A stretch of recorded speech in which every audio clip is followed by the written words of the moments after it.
इश्क नाजुक मिजाज है बेहद, अकल का बोझ ये उठा नहीं सकता। बहुत अच्छा ट्रीटमेंट, बहुत ही यार, इतना अच्छा ट्रीटमेंट तो हॉस्पिटल में नहीं मिलेगा। तो पहले मैंने फाइल खोली और ऐसे देखा, फिर मैंने ऐसे भी देखा।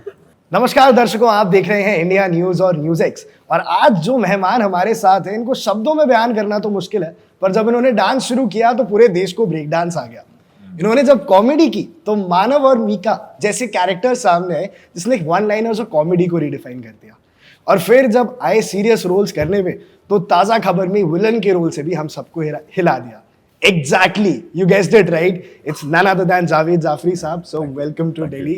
And साथ में इन गलियों में की स्टार कास्ट भी हमारे साथ है, विवान शाह भी हमारे साथ जुड़े हैं, एंड सर हमारे इनके डायरेक्टर साहब अविनाश दास जी भी आज हमारे साथ जुड़े हैं। सर सबसे पहले तो welcome to Delhi, and how is Delhi treating you?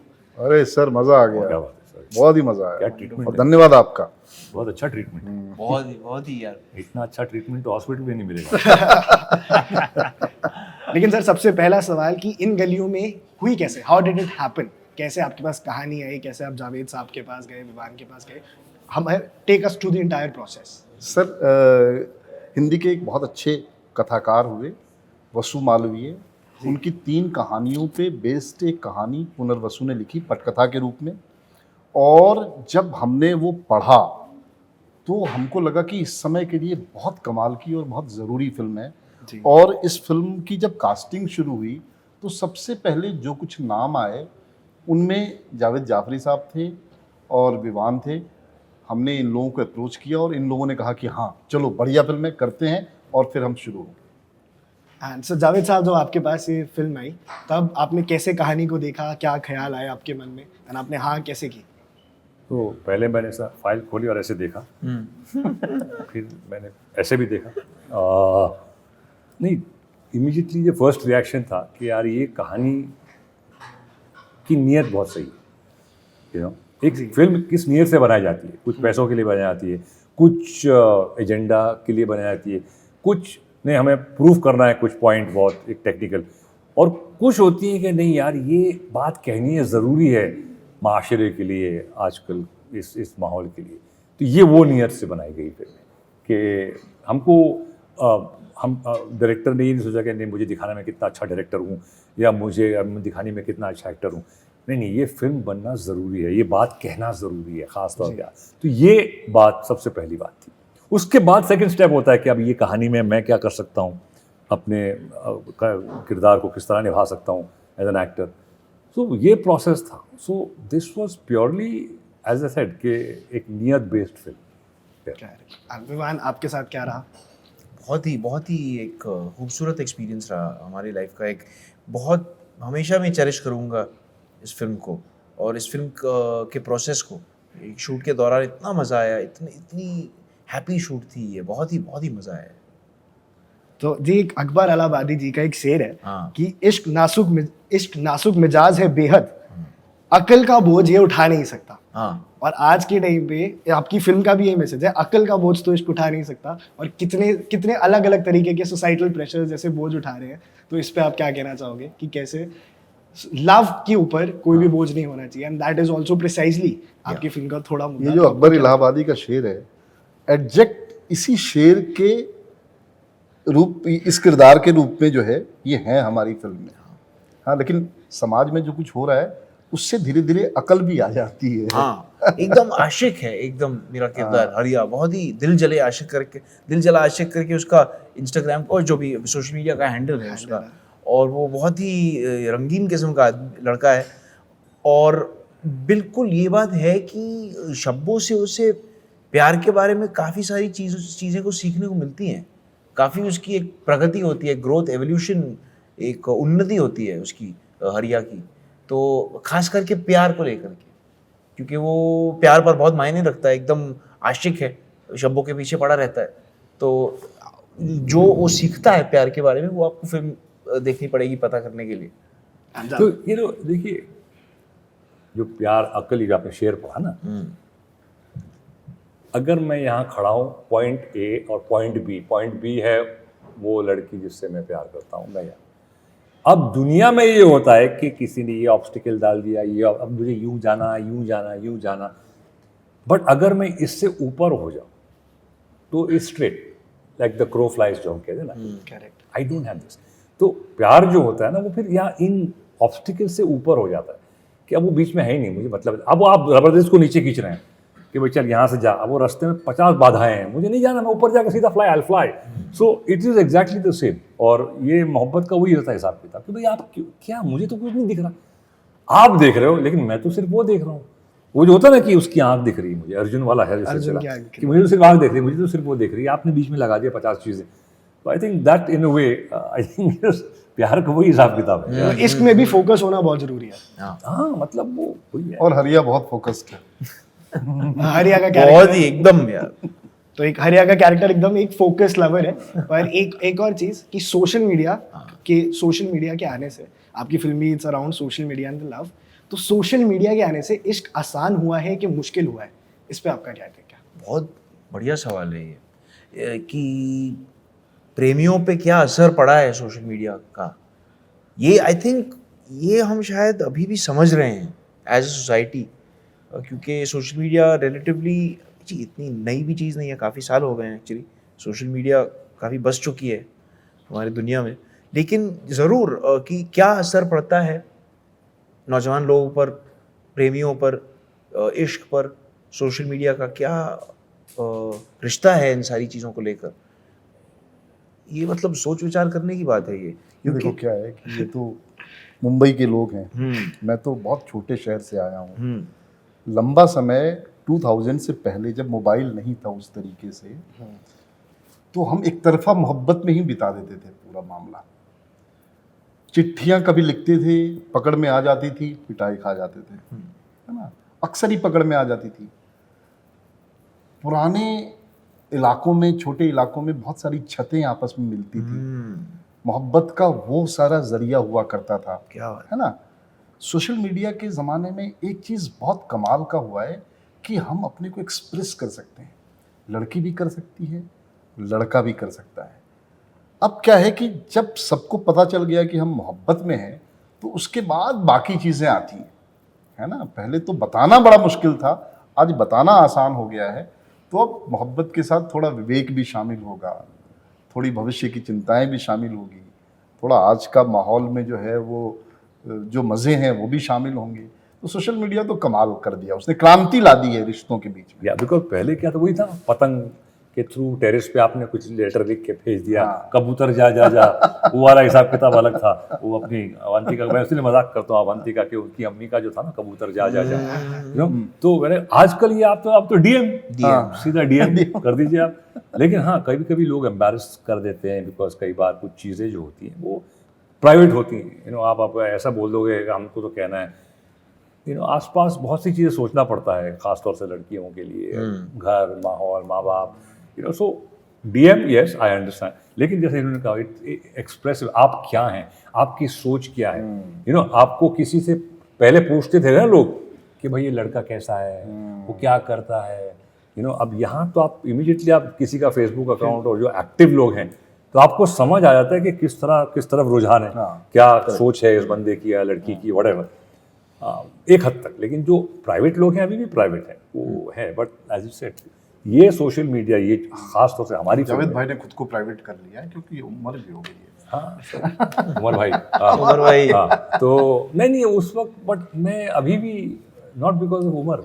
I just, कुछ चीज़ें प्राइवेट होती हैं, मुझे ऐसा लगता है, यू नो। नहीं, और ये भी बात है कि कपल्स के बीच में सोशल मीडिया तब प्रॉब्लम क्रिएट कर सकता है जब कपल्स मोमेंट में जीवित जिंदा नहीं है। वो बहुत सोच रहे हैं कि हम, अगर फॉर इंस्टेंस मैं एक उदाहरण देता हूँ कि एक कपल दो जन एक छुट्टी पे चले गए, और अभी उनमें से एक मतलब मेंबर कॉन्स्टेंटली सोच रहा है कि अरे इसको पोस्ट करते हैं, ऐसे ये करते हैं, ऐसे वो करते हैं, तो वो एक्चुअली वो हॉलिडे को एंजॉय नहीं कर रहे हैं, वो हॉलिडे वो सोशल मीडिया को दूसरों के लिए कर रहे हैं। आप हॉलिडे मना रहे हैं, एग्जैक्टली, अपने लिए हॉलिडे नहीं मना रहे हो। या अगर कोई वैलेंटाइंस डे कुछ डेट हो गया तो फिर सोचने लगेंगे कि हमारा फोटो अच्छा, हम दोनों अच्छे दिख रहे हैं कि नहीं। अरे छोड़ो यार वो सब, पहले मतलब प्यार करो एक दूसरे के साथ। ये अप्लाइज ऑल द वे।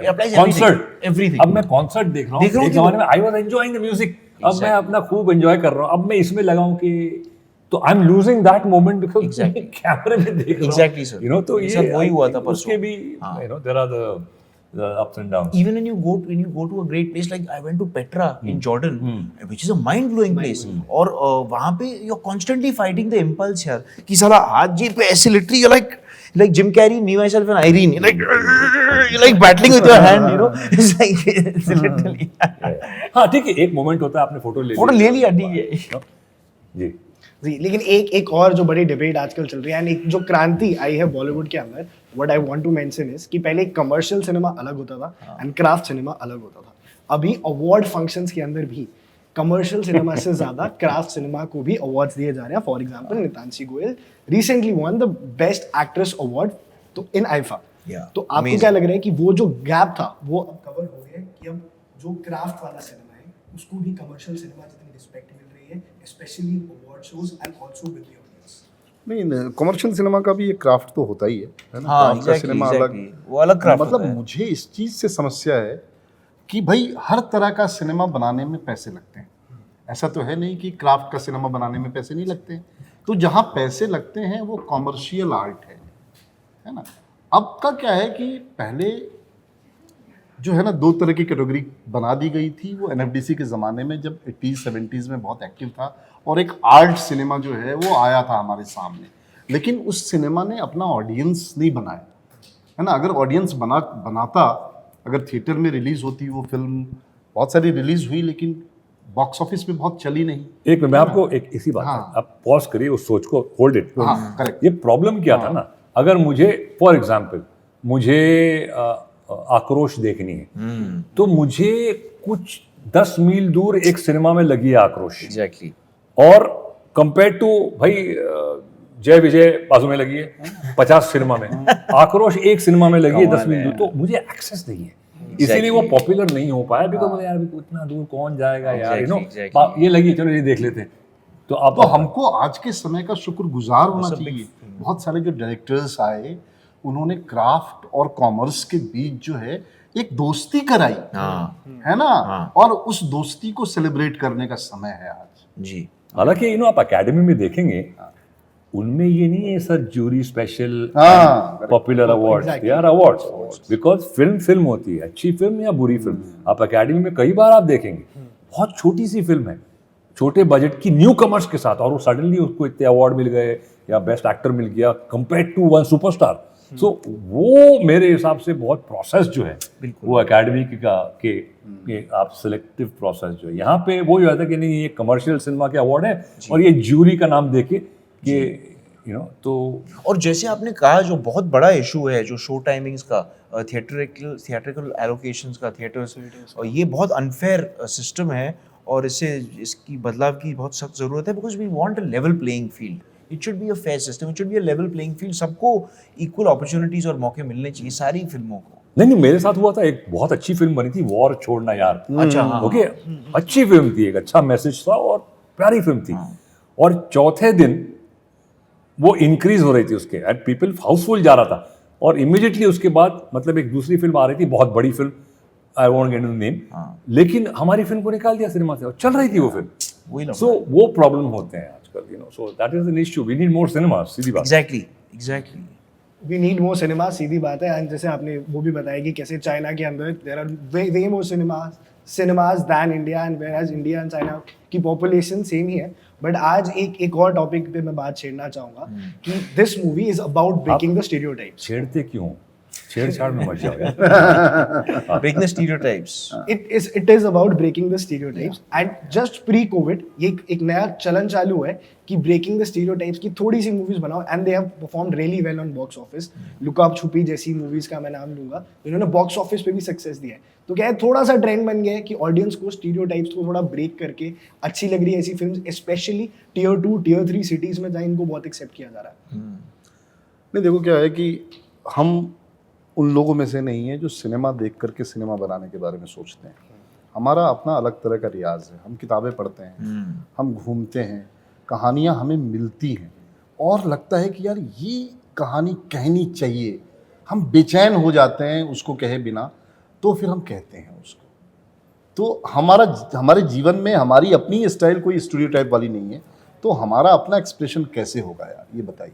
तो हो सकता है कि हमारे जैसे बहुत सारे लोग होंगे जो सोच रहे होंगे, है ना। और कोई फार्मूला नहीं होता सक्सेस का कि हम स्टीरियोटाइप हों, है ना। अगर ऐसा होता तो उस फार्मूले पे सारी फिल्में बनती और हिट हो जाती। लोग नया रास्ता तलाशते हैं ना, तोड़ते हैं ना, अपनी ही बनाई हुई लकीर से आगे बढ़ते हैं। नहीं देखिए, एक और बात क्या है, ये बात तो है और हम इससे गुरेज नहीं कर सकते हैं और एस्केप नहीं कर सकते हैं कि एक पॉपुलर है, फॉर एग्जांपल पॉप म्यूजिक का नाम क्यों दिया गया, वो पॉपुलर म्यूजिक है। जो पॉप म्यूजिक की फॉलोइंग और सेल्स हैं वो जैज के बनिस्बत बहुत ज़्यादा है, उसके सेल्स और वो होंगे। आप क्लासिकल ले लीजिए तो वो नहीं होगा, बट वो है, वो आप उससे है, वो है तो है। सिमिलरली फिल्म में ऐसा होता है, जो पॉपुलर है, जो ज़्यादा लोग पसंद करते हैं वो हैं। हम बुरा अच्छे की बात नहीं है, बट ठीक है, ये एक जॉनर है। लेकिन जो दूसरा है, जो छोटा जॉनर है, किसी ने बहुत अच्छा कहा है कि films don't fail, budgets fail. You know, अगर मैं एक मुझे पता है कि इसकी ऑडियंस इतनी है, तो मुझे उस बजट में वो फिल्म बनानी है कि भाई ये बजट रिकवर हो जाए। At the end of the day सब किसी का पैसा लगा है, वो रिकवर तो हो जाना चाहिए ना। ये कोई सोशल सर्विस की बात नहीं है, बट वो बेसिक पैसा रिकवर हो जाना चाहिए। तो उसी लिए अगर एक कहानी है, आपको पता है ये कहानी सिर्फ इतने लोग देखेंगे कि मैं 10 करोड़ जमा कर सकूं, आप फिल्म बनाओगे 25 करोड़ की, इट इज़ नॉट। सो आप you don't choose that subject, सीधी बात है, you know, because that is, you can't fight that, ये है। सो ये है कि हम, अगर ये हमारी जैसी फिल्म है, एक ठीक है, एक कंटेन्ड बजट में हमने बनाई है, कोशिश की है, और उम्मीद ये रखते हैं कि एटलीस्ट इतना तो सराहो यार कि देख लो फिल्म आके। अच्छी फिल्म है, बुरी फिल्म होती तो हम बोल देते, लेकिन अच्छी फिल्म है। और अगर आपको किसी ने कही, वर्ड ऑफ माउथ होता है, आप रिव्यूअर्स की ज़रूरी नहीं सुने, आप किसी ने देखी है उसकी सुने कि वो बोलेगा यार मुझे पसंद आई। आप है तो देखिए ना, फिर आप भी देख लीजिए भाई। आप अपने, ये एक इंडस्ट्री है, एक चल रही है, अगर आप लोग प्रोत्साहन नहीं करेंगे, देखेंगे नहीं, तो और ऐसी फिल्में नहीं बनेंगी। यू नो, वही होता है कि फिर आप कंप्लेन करते हैं यार ये सब आप फिल्में बनाते हैं, ऐसी फिल्म क्यों नहीं बनाते। अरे आप सपोर्ट करोगे तो और बनेंगी ऐसी फिल्में। अब एक कॉन्सेप्ट और बहुत चल गया है, बिंज वॉचिंग का। तो बिंज वॉचिंग से और ओटीटी के आने से थिएटर्स पे इम्पैक्ट तो पड़ा है, द मूवी कलेक्शंस की इम्पैक्ट पे भी पड़ा है। एंड अभी वेरी रिसेंटली ताज़ा खबर की सीजन 2 में बिंज वॉच करते हुए आपके कैरेक्टर को इतना एडमायर किया गया कि you were all over the social media. तो एक तो सवाल ये थोड़ा आपसे है कि एक वेब सीरीज में ऐड करने के लिए, जहाँ आपके पास टाइम बहुत ज़्यादा है, जहाँ आप 7-8 घंटे स्क्रीन पे है, और एक फिल्म में ऐड करने में जहाँ सिर्फ 2-2.5 घंटे लिमिटेड स्क्रीन टाइम है, उसमें एक्टिंग की अप्रोच में क्या डिफरेंस होता है? देखिए, वेब सीरीज में एडवांटेज ये होता है कि कैरेक्टर को बहुत डिटेल में जा सकते हैं और उसको एक्सप्लॉइट कर सकते हैं, बिकॉज वक्त है आपके पास। फिल्म में 2 घंटे, 2.25 घंटे में बहुत सारे अलग कैरेक्टर, इस कैरेक्टर को इतना ही वक्त मिलेगा और उतने ही वक्त में आपको बहुत कंसाइसली, बहुत प्रिसाइसली बात काम करना पड़ेगा। वेराज वेब सीरीज में आप उसके डेप्थ में जा सकते हैं क्योंकि वक्त मिलता है आपको।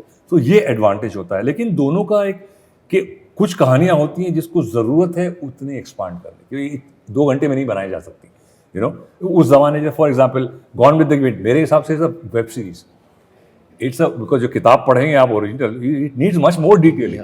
लेकिन अब फिल्म सिनेमा में उतना ही था कि आपको 90 मिनट में या 110 मिनट में आपको बनानी है। ओके, आई थिंक वो लंबी थी थोड़ी फिल्म, लेकिन उसका मज़ा और आई थिंक दुगना तिगना हो जाता अगर उसको उस जमाने में ये वेब सीरीज वाला कि भाई मैंने 6 घंटे की फिल्म बना दी इन अ वेब सीरीज फॉर्म। तो यस, सिनेमा का एक देखिए चक्कर है, cinema is not, it's an experience, एक माहौल कि आप एक बंद कमरे में अंधेरे में 500 लोगों के साथ बैठ के एक बड़े पर्दे पर एक कहानी देख रहे हैं, साथ में हंस रहे हैं, साथ में एक्साइट हो रहे हैं, साथ में गुस्सा हो रहे हैं। ये सारे जो एक combined, it's a gathering, it's not a solo thing, घर में रिमोट कंट्रोल बैठ के देख लिया। वो एक एक्सपीरियंस है जो सिनेमा वो आपको घर पे नहीं मिलेगा। You know, so I think cinema is an experience, और वो उसी लिए कई बार उसका जो मजा होता है फिल्म देखने का सबके साथ में, वो एक अलग होता है। आप खुद नोटिस करिए, कम्युनल, आप एक अकेले बैठ के फिल्म देख लीजिए और आके सिनेमा में देखिए, उसका मजा देखिए आप सिनेमा में क्या होता है, if you really enjoy cinema. तो I think it's both are different experience. वो वेब सीरीज में नहीं कर सकते क्योंकि ऑब्वियसली 8 घंटे का मटीरियल में कहाँ सिनेमा में दिखाऊंगा। So fair enough, web series is a great balance कि जो आप कहते हैं ओटीटी पे, you know, but cinema is cinema. Like अब वेब सीरीज वाले बनाते हैं सिनेमा, वो एक्सट्रैक्शन एक फिल्म थी, मेरे हिसाब से it's a film on the big screen, the kind of action, the kind of cinematography, और वो छोटे में इतना एंजॉय नहीं होता जो बड़े पे एंजॉय होता है। लेकिन उन्होंने बना दी बिकॉज कम्पीट करना चाहते हैं कि नहीं हम भी फिल्म बना सकते हैं, यू नो फॉर उनका बिजनेस मॉडल है. But I think OTT ideally is a web series platform जहां पे आप कहानी को डिटेल में लंबे फॉर्मेट में सुनाएं, which can't be done on cinema. So then you are not competing. Exactly. Yeah. And the communal aspect of watching the film together as a community, that makes a big आप difference. Holi अकेले खेल सकते हैं क्या? हाँ, exactly. घर में बैठ के आप इवन हैप्पी वही। वो जो पब्लिक में साथ में मजा अरे आता है और सब. खास करके कॉमेडीज को इसका बहुत असर पड़ता है, क्योंकि जब आप कॉमेडीज एक क्राउड के साथ देखते हो ना, तो हंसी अलग, आपको रिस्पॉन्स पैटर्न्स अलग होते हैं. रिस्पॉन्स पैटर्न्स अलग होता है. चलो हमने इसकी बात कर ली, हमने स्टीरियोटाइप्स की बात कर ली, सिनेमा की बात कर ली, एक्टिंग की बात कर ली, पर लास्ट में जाते जाते आप लखनऊ में एक पिक्चर शूट करके आ रहे हैं, उत्तर प्रदेश की भूमि से आ रहे हैं, तो खाने की बात ना करूं ऐसा हो नहीं सकता. हाँ, कौन सी फेवरेट लखनऊ की? कौन सी आपकी डिश फेवरेट रही लखनऊ की, एंड हाउ डिड यू, कहाँ जाके? मुझे जावेद सर का आंसर पता है. नहीं ये सब देखो यार, हमने बहुत एक्सप्लॉइट की जगहों को. मतलब वो एक बंदा है, गोलगप्पे, 20 किस्म के अलग अलग फ्लेवर के गोलगप्पे. जावेद सर फिर का वो favorite कुल्फी है वो. की एक जगह थी, प्रकाश कुल्फी. प्रकाश कुल्फी. फिर वो चाट वाला था, वो क्या नाम था? शुक्ला चाट. शुक्ला चाट. हाँ, मेरा शुक्ला तो चाट. Favourite of course Tunday Idris की बिरयानी, लेकिन एक्चुअली मेरा फेवरेट है शर्मा जी की चाय. ओह माय गॉड, जो कचौरी मिलती है ना वहाँ पे, और वो पान वाला. SBI पान. हाँ.